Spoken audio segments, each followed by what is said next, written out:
Suların kəskinləşməsi bir məsələni daha aktuallaşdırdı. Belə ki, qarlı havalarda qış təkərləri kifayət edirmi, yoxsa zəncirlərin taxılması zəruridir?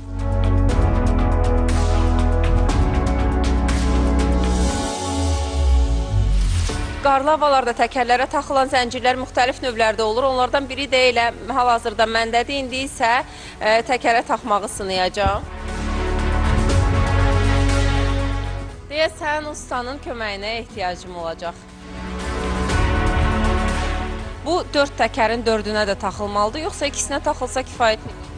Əsasən, hansı hissə çəkirsə maşın hissəsi, məsələn, qabaq hissə çəkirsə təkər qabağa taxılır, arxa çəkilirsə arxaya taxılır.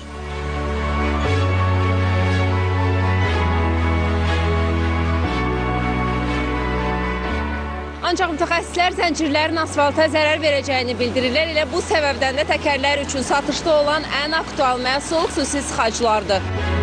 Sıxacları, sürücülər özləri vura bilər maşını. Bəli, bu elə bir problemli iş deyil. Problemli iş deyil, özləri eləyə bilirlər hamısı. Qarlı yollarda təkərlərin sürüşməməsi onların keyfiyyətindən də asılıdır. Belə ki, düzgün təkər seçimi bizi qəzalardan qoruyur. Qarlı havalarda sürücülər üçün ən optimal variant 4 fəsil təkərlərdir. Ümumiyyətlə, həm yayda istifadə edə bilirlər, həm qışda istifadə edə bilirlər. Bəs xüsusi təyinatı üzrə istifadə olunan bu sıxaclar nə üçündür?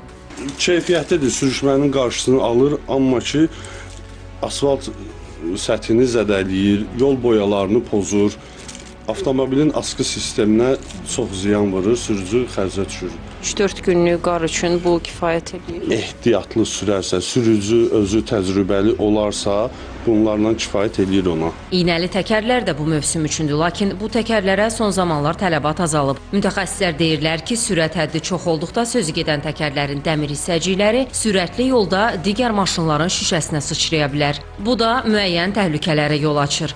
Nigar Babayeva, Novruz Yusufov, Vurğan Turabov, Vahid Zalov, Telesər.